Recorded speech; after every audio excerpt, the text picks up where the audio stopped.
শ্রীমা ভাষিত শ্রীরামকৃষ্ণ শ্রীমা সারদা পর্ব ৩২।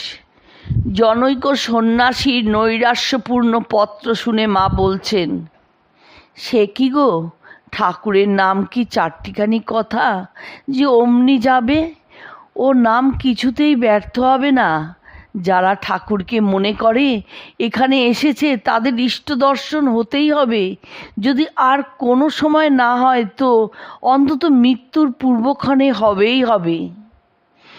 জনৈক ভক্তকে অপর এক ভক্ত সম্বন্ধে বলছেন, ঠাকুর যখন ধরেছেন ওর পতন কিছুতেই হবে না।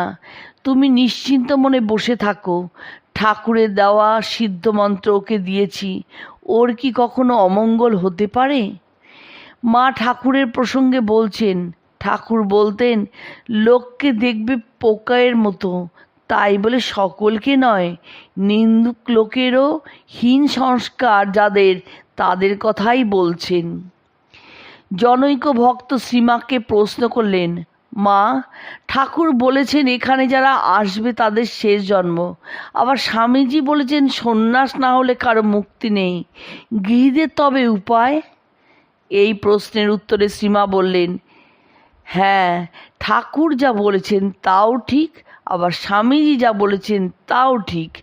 গৃহীদের বহিঃসন্ন্যাসের দরকার নেই, তাদের অন্তঃসন্ন্যাস আপনা হতে হবে।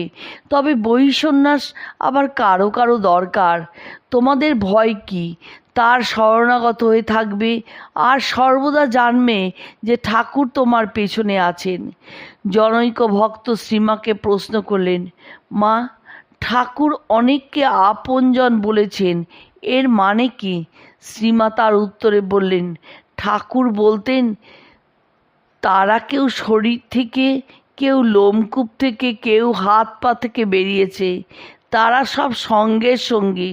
যেমন যখন রাজা কোথাও যায় সব সঙ্গে লোকজন তথায় যায়।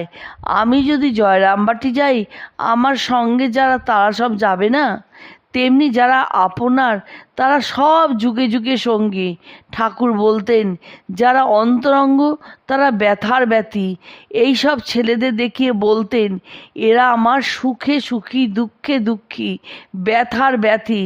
তিনি যখন আসেন তখন সব হাজির। নরেনকে সপ্তর্ষি থেকে এনেছিলেন, তাও সবটা আসেনি। সভ্য মল্লিককে মা কালীর পেছনে দেখিয়েছিলেন দক্ষিণেশ্বরে কালীঘরে ধ্যান করার সময়। বলরামবাবুকে যেমন চেহারা অমনি দেখেছিলেন, প্রথম দেখাতেই বলেছিলেন ঠিক অমনি দেখেছি, মাথায় পাগড়ি গৌরবর্ণ। আর সুরেন মিত্তির বলতেন এই তিনজন রসদদার। একদিন ঠাকুর বলেছেন ওরা মা কালীকে ভোগ নিবেদন না করে ছবিকে, ঠাকুরের ছবিকে কেন দিলে?